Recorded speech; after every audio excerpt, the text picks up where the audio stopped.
জাতীয় সংসদ নির্বাচন ঘনিয়ে আসছে।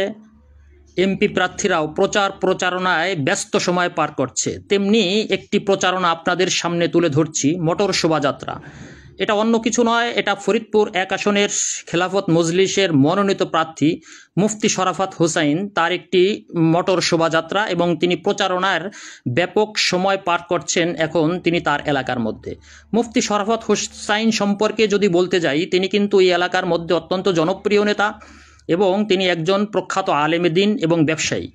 তিনি তার এলাকার মধ্যে ফরিদপুরের আলফাডাঙ্গা, মধুখালী ও বোয়ালমারী থানার মধ্যে কিন্তু অত্যন্ত জনপ্রিয়।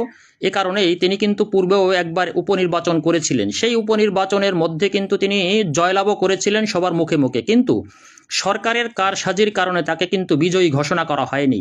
এ কারণে তিনি কিন্তু বিজয়ী হতে পারেননি, কিন্তু তিনি জয়লাভ করেছিলেন। এবং নেতা হওয়ার জন্য একজন নেতার যতটুকু গুণ থাকা দরকার তার কিন্তু সবটুকুই মুফতি শরাফত হোসাইনের মধ্যে আছেন।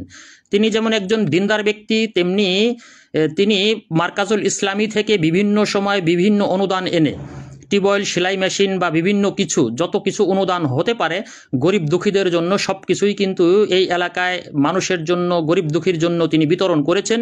এবং একজন প্রকৃত নেতা হওয়ার জন্য যত কিছু দরকার, যা কিছু দরকার, এবং এলাকার খেদমতের জন্য যা কিছু করা দরকার তিনি কিন্তু এই এলাকায় করে গেছেন। তাই তিনি সমস্ত সর্বজন শ্রদ্ধেয় একজন আলেম যেমনিভাবে, তেমনি একজন নেতাও হিসেবে এই এলাকায় তিনি পরিচিতি লাভ করেছেন। তিনি যদি আগামী নির্বাচনে সংসদ প্রার্থী হন এবং তিনি নির্বাচন করেন, তাহলে তার বিজয় হওয়াটা কিন্তু অনেকটাই সুনিশ্চিত।